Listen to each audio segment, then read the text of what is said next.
Welcome to the Lean Health Tech Podcast, where industry professionals discuss trends and topics where efficiency, healthcare, and technology meet. My name is Taryn Shipley, and I'm your host. Our guest speaker today is Dr. Leigh Mack, managing partner of Med-Roc, which is a healthcare AI company. Can you tell me a little bit about your background and areas of expertise? I went back to medical school midlife. I did corporate America stuff back in the day. Worked for different companies in different industries, heavy equipment, auto industry, Ford. Had a midlife crisis and started getting into medical laser sales, and then started getting into some nanotechnology, and then found myself in a meeting in Chicago with a neurosurgeon at the annual National Spine Conference. And he asked me where I got my PhD, and I said, I don't have one. And he's like, wow, really? And they kind of went from a PhD to an MD program in nanotechnology for medicine. 2015, I was over Oxford again, doing plastics trauma surgery training at John Radcliffe. So both my postgrads for the PhD and MD were at University of Oxford. Was planned to come back and be in corporate America, be a clinical researcher. So I came back, worked for ABL, American Biotech Labs, that makes nanoparticle for infectious disease. But I got working for Crucial Data Solutions, who makes TrialKit, which is clinical trial software, in 2017, and was their CMO right at 5 years, and kind of learned software there. Went to work for Self-Care Catalyst, but before that I did utilization review for Ballot Health System, which is in 3 states now. We had 20 locations, and that was inpatient determination. COVID hit, that all changed. I started getting into RPA, robotic process automation, worked with Blue Prism a lot on different projects, and developed my own RPA version of inpatient determination software. Went to work for Self-Care Catalyst, which is a patient-reported outcome. Then that got bought by Alira Health. And then most recently, I've worked for Adherex. And so I have about a year, maybe a little bit more now, of experience using AI for processes in healthcare. So under my consulting business, I contracted as the chief medical technology officer for Adherex, which is cloning the doctor's voice to reach out by text to the patients. The patients are identified with 2 or more chronic conditions, typically on Medicare. They would call back in. We had the software that would basically ask questions based on our conditions, DM2, CAD, CHF, COPD, CKD, all that stuff. It would record it. We would run it through one AI system to clean up the transcript. Everybody uses one of 2 medical transcription softwares. We were using AWS's. Pretty open about that. No company secret there, but AWS is a great platform. Then we used another AI function to actually write a clinical care plan. And now I'm managing partner of Med-Roc, which is an AI-based platform where we're using the inpatient determination software. We switched from RPA to AI-based. It will take a 2.5, 3-day hospital stay of a patient, run it against interqual and MCG criteria along with the latest research, determine if they meet criteria for inpatient in about a minute.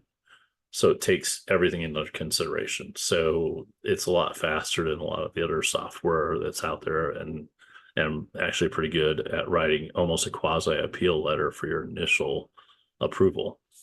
The other thing we're doing is looking at prior auths, actually automating some of the prior auth processes. And the third is kind of we're starting to get into phase 4 clinical research, kind of automating some of that, but that's pretty new. So you mentioned AI in multiple areas of medicine, and I agree, it's totally necessary. We need to reduce the administrative burden on clinicians. But let's talk about the AI. I'm going to call it AI wars. Or AI ping pong, if you will. So healthcare organizations develop AI, we'll say, for a prior auth, and then insurance companies, payers, also have an AI which denies said prior auth. And then, right, healthcare companies have an automatic AI appeal. So let's talk about the AI ping pong. And is it kind of a race, like, may the best man with AI win? It is. And I can go a lot deeper into that. We talk about this, at length, like weekly. If you look at the operational tempo of this, it's about every 60 days. So if you look at Anthropic and OpenAI and everybody else on the block, and I think NVIDIA's even running faster. I think they're on a 45-day timetable, but it seems like about 60 days something major is happening. Imaging and video that Midjourney's doing, and those kind of folks too. All this stuff ties in. And interestingly enough, the AI from fintech is very similar as far as regulation and security, audit trail, encryption, etc., to what's required by HHS and FDA for regulatory compliance. It's really interesting. I even talked to guys in fintech about what they're doing. But what we're seeing is U.S. healthcare systems, specifically the hospitals, are not tech savvy. I mean, they really aren't. When you look at it from an EHR standpoint and integration, and even, the big dogs on the block like Epic and Cerner and all that stuff, it's really not technologically advanced as other industry. Let's say fintech would probably be the closest thing to compare it to, let alone other industries. I mean, if you're in pure Silicon Valley, this stuff is so archaic. And the C-level at these healthcare systems, there's an interest and an appetite, but nobody has the vision, I think is the right word I'm looking for, to see like 3, 5, 10 years out, how they want to strategically lay this out for their healthcare system. They're just kind of like, oh, this is kind of cool. I use GPT-4 to help me write my reports for my CEO and that kind of thing. But other than that, I mean, we're talking about, I was doing a cystic fibrosis phase 4 trial, and I did it in, I don't know, 19 or something like that. And I had people faxing stuff. Fax, they go, oh, you get your fax number. I said, no, we're not doing fax. We do HIPAA compliant email. I don't know about you, but I gave my fax. I think I quit using my fax machine as a boat anchor 10 years ago, and I quit using it as a fax machine 20 years ago. It's really archaic. There's still people that are trying to get fax digitally and assimilate it into their EHR. So it's really, really backwards. I think there's an interest and appetite. I don't think there's a lot of vision for this. I think there are pockets of companies that are developing some really cool stuff in radiology, pathology. So going back to this AI, it's new and mainstream as far as I give it, last year and a half or so, maybe 2, if you want to stretch it. I think a lot of people in healthcare are using it clandestinely, meaning they're using it for their own job efficiencies. They're not using it on any kind of scale level. That being said, I know of a group out of Dublin, Ireland, a radiologist, really kind of big dog in Ireland. They're doing some really trick stuff with imaging and using AI for X-ray, CT, MRI, everything across the board. I think you're going to see some real efficiencies in that. And you already have. Siemens is involved, GE is involved. AI is kind of probably going to be a force multiplier as far as making people's jobs in healthcare more efficient. We're already seeing it in dictation. What do we have? Like 16 different companies, maybe 18 different companies that are using an AI-based scribe system, for lack of a better term, where it can record 2 or 3 people in a room and identify who the doctor is, who the patient is, and who the family member is. And it'll extract out AWS medical transcribe will do it. It'll pull out the drugs they're talking about, the condition codes. It'll ICD-10 code them, the whole 9 yards. There's certain hospital systems right now in the Midwest that are just down the road from you that are actually integrating some new AI-based scribe systems, and that's good. And they're trying to integrate it into the EHRs. To your point, I don't think the legacy systems that everybody's running I think that's going to be the biggest problem on integrating it, because you got legacy system for healthcare accounting, then you got Epic, then you're using Voicera for this, and you're using Pyxis for your drugs, and half a dozen other systems. The interoperability is going to be a big thing. We've talked about how there are lots of different healthcare AI companies, some of which we absolutely think will make things more efficient. I want to talk a little bit about AGI and the swarm intelligence, because honestly, when I spoke with you a few months ago, you were the first person that introduced me to swarm intelligence. So let's put a definition on it just for the listeners. I've done my own research and it's Okay. pretty cool.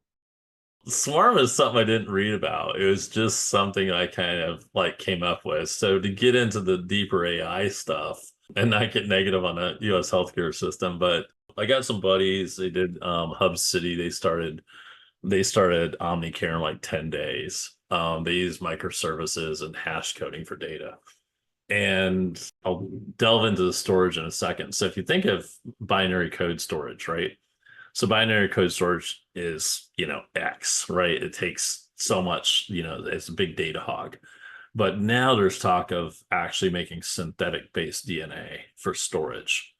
To your point of Swarm, is we're looking at organic life and how we can take the AI and link like organic life models, for lack of a better term, with AI, whether it's storage. So we use like a synthetic DNA. And I've been told, I'm not a storage expert, that you could store the world's information from the web on something like the size of 70 postage stamps in DNA. It's just an amazing amount of storage you can that they're looking at doing, and there's some cutting edge stuff on that that's really interesting. Then be able to access and read that so quickly. It's going to be quicker than binary, they think.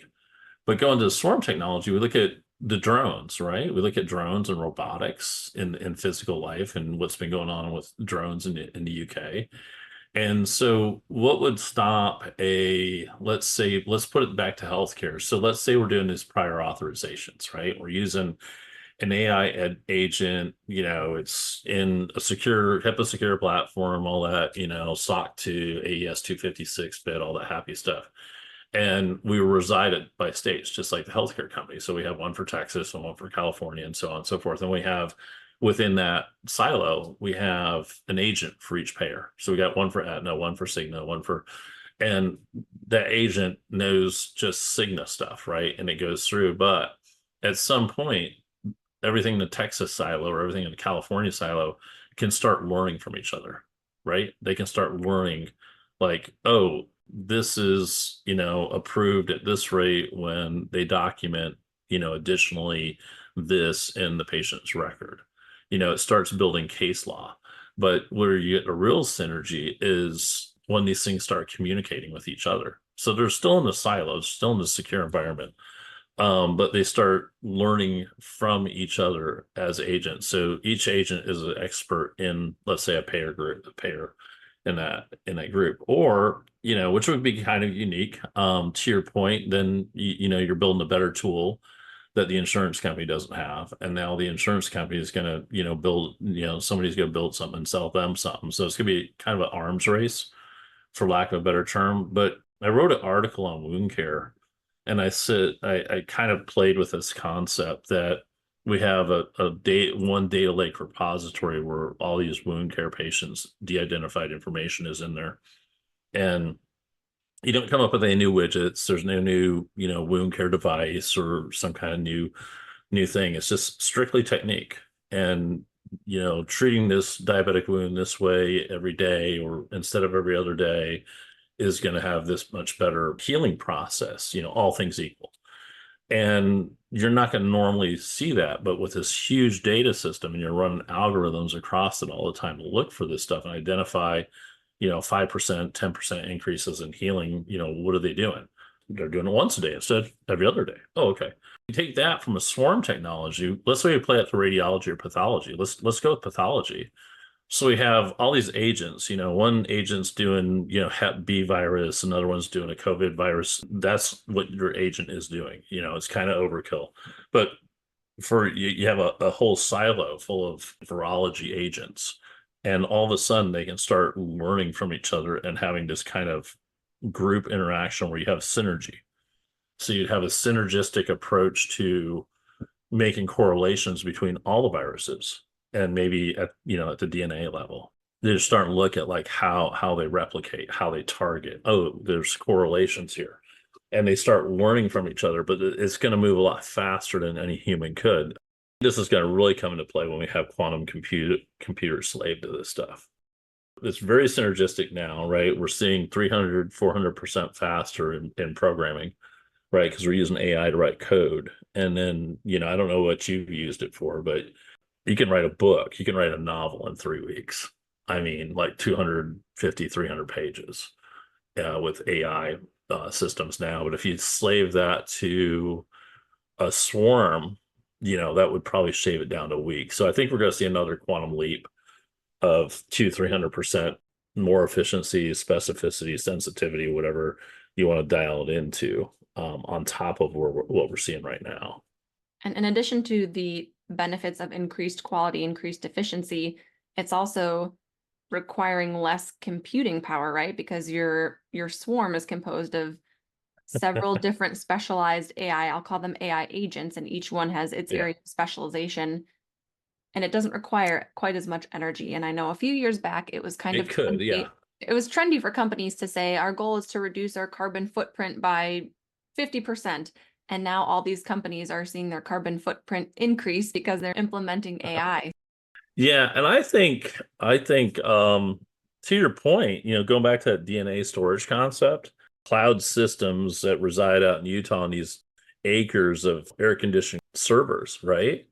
We can store all of it on something that would fit on your finger or your hand.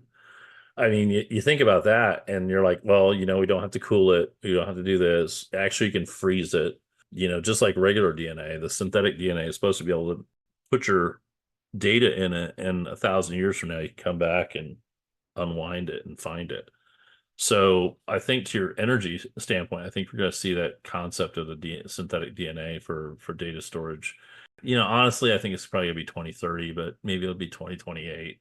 I think you're right. It's probably going to be Swarm in 2025, 2026, but it's going to be really interesting because I think in 2026 a lot's going to happen, and I didn't pick that year. I'm just looking at the generational changes. So we go back to like for every 60 days, and we would in 2026, well, we're going to be GPT 7, 8, something like that. Probably Anthropic's going to be up to 5 or 6. So we're going to have another 2 or 3 generations away. There's a triangulation between quantum computing coming online and becoming more economical, and DNA storage, and what, 5th, 7th generation of AI altogether. It seems like the market for AI has obviously rapidly expanded in the last 2 years.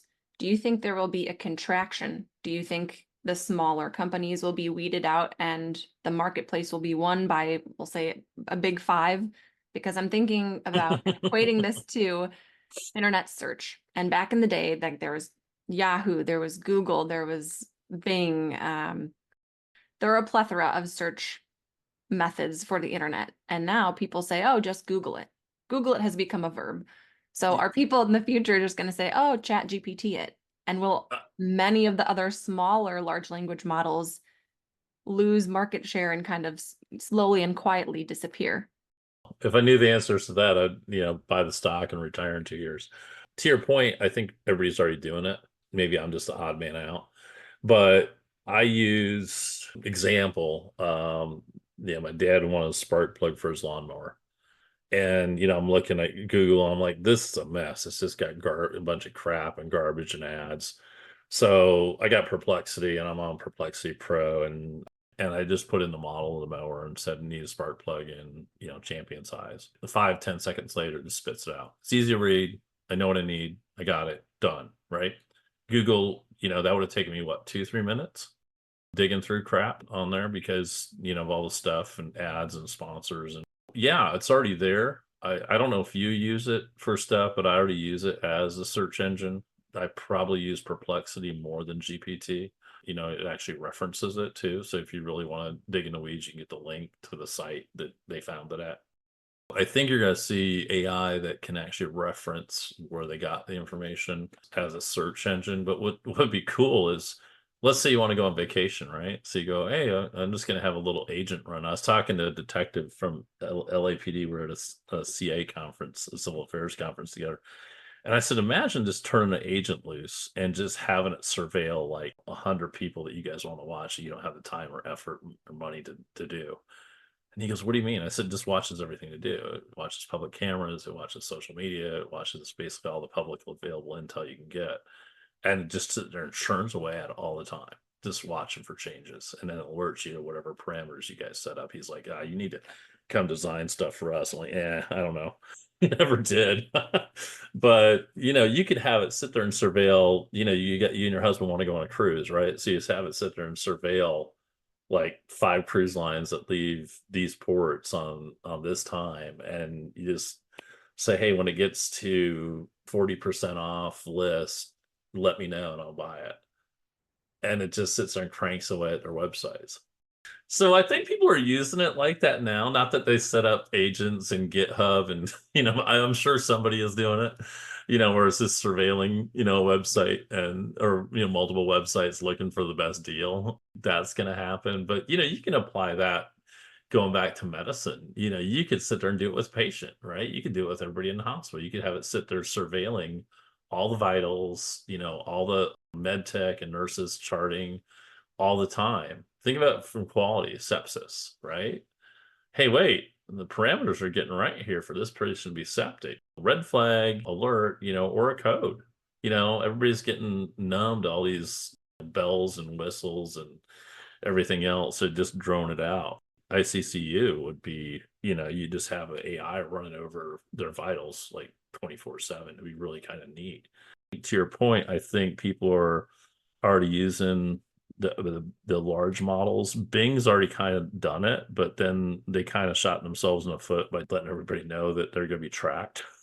That gets into a whole other bag of worms, which is security. If it's so easy to surveil everyone with their every move on social media, on public cameras, what are your thoughts on security? Is Big Brother always watching us in the future? Oh yeah, my wife and I have decided that probably, I think in 2017, that we live in a glass house and we're naked digitally. Everybody has this fantasy that they're not surveilled on social media and Facebook and all the other ones. Facebook's probably one that really comes to mind. I'll challenge you with this. Talk to your husband. If you don't have a cat, talk about cat food. This is a really good example. So I got Apple TVs and I have an Apple phone. I probably had Find My Phone or whatever on, right? So I was down at Honda in Greensboro. It was for the Acris project, and we're looking at it as a model that we could go to 3. We could do 3 setups, 3 meetings a day instead of 1 in commercial airlines. We go up, we're flying around, get sitting, fly, do a few turns on right seat, come back, and 24 hours later, I'm sitting in my living room in Tennessee, and Gulfstream's got an ad on, like, multiple Gulfstream jet ads on my Apple TV. Now, you can't tell me that Gulfstream jet ads are mainline advertising with cereal and all the other pharmaceuticals, right? So the connection is it went down and it tracked me and it figured out where I was in, a geo track. We look at the TSA and all that stuff, now they're doing the facial recognition. Royal Caribbean Cruise Lines, on all their cruises, you get facial recognition, and they use that to track you everywhere on the ship. Yeah, digital footprints everywhere. Do you think there will be an anti-AI movement or an anti-technology movement coming up here? I think there already is. The writers are very threatened. People in Hollywood are very threatened. I mean, imagine, 2 college kids or 2 don't even have, 20-year-olds, and they get together and say, hey, let's make a full-length 6K feature movie with AI.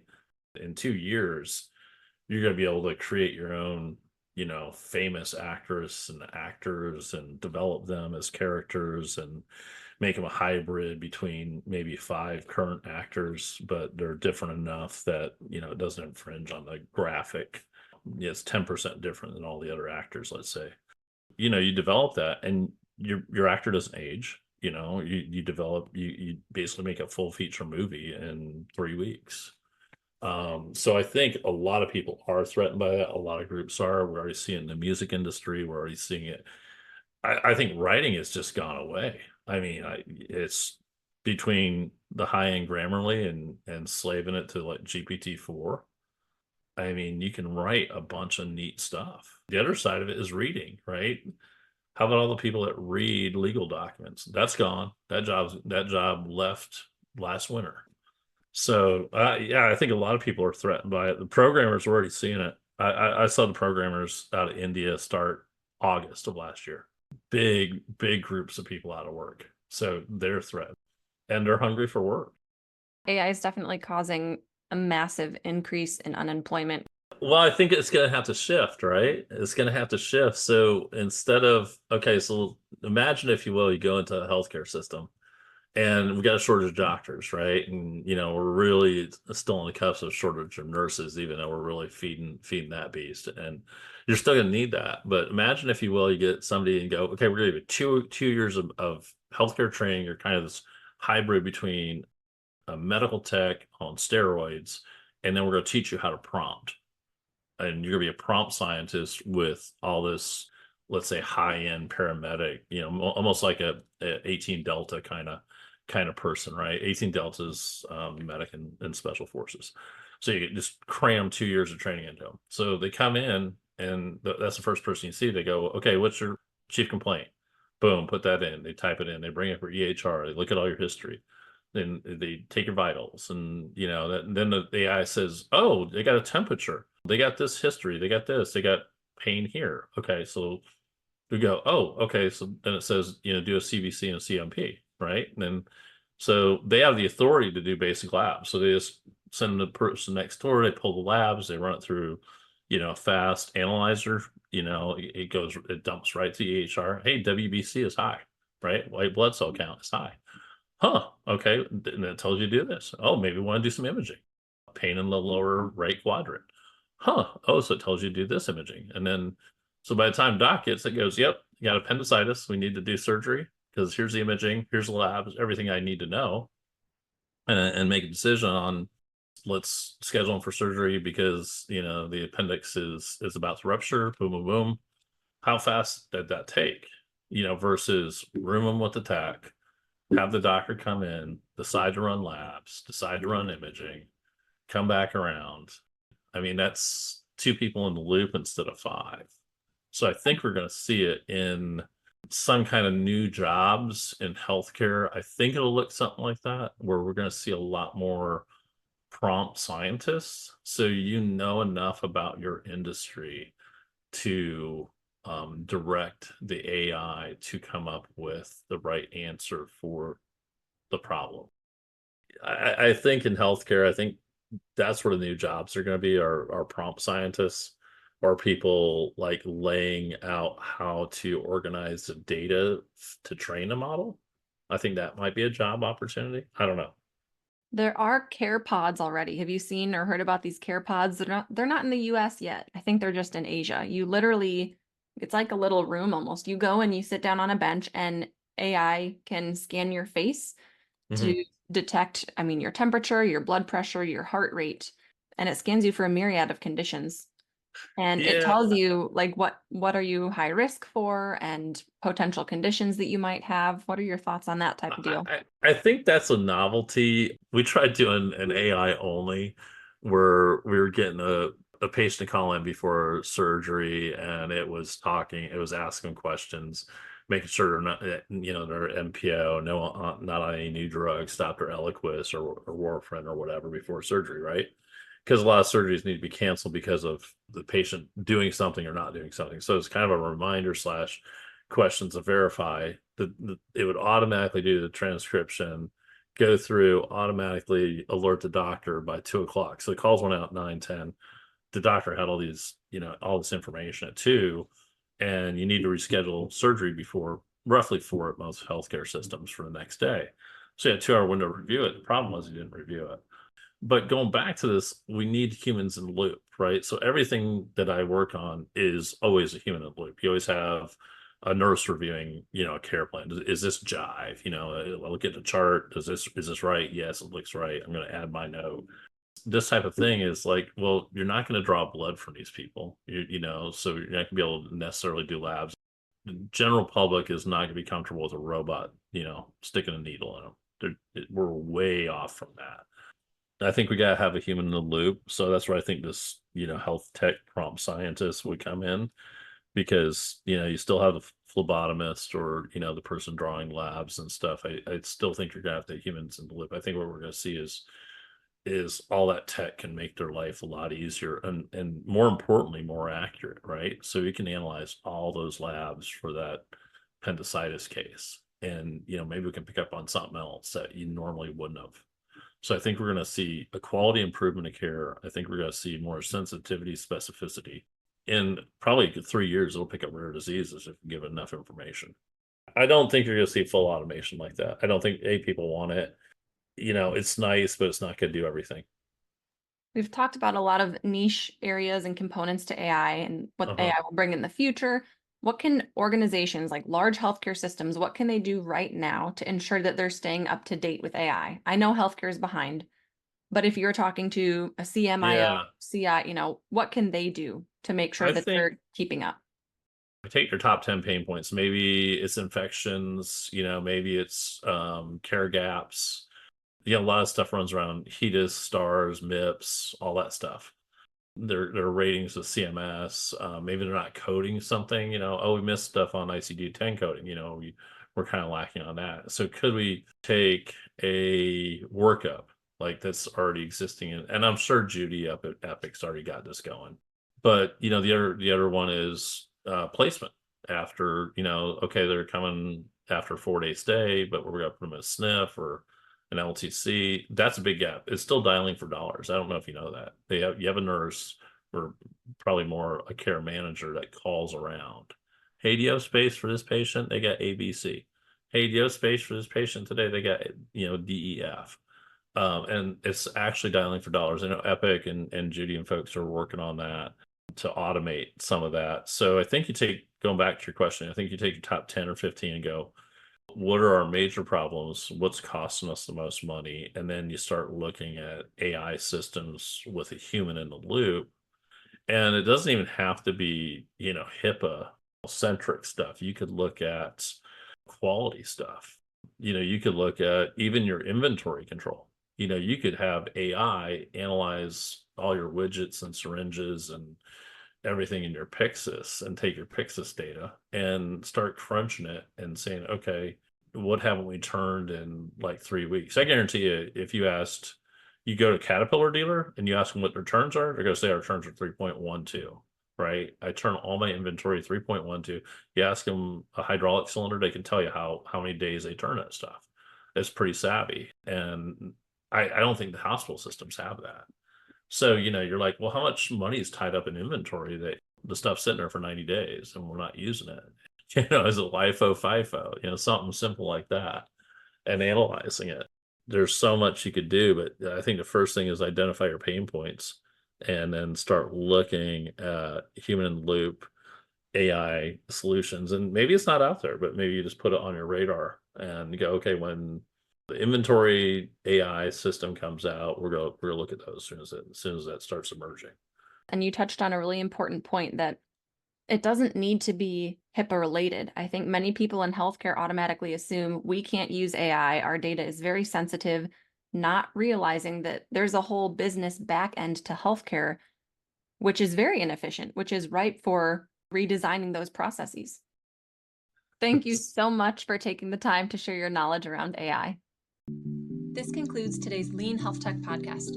If you're a listener and would like to hear a certain topic covered in future episodes, please let me know by leaving a review or comment. Thanks for joining, and be sure to check out the next episode.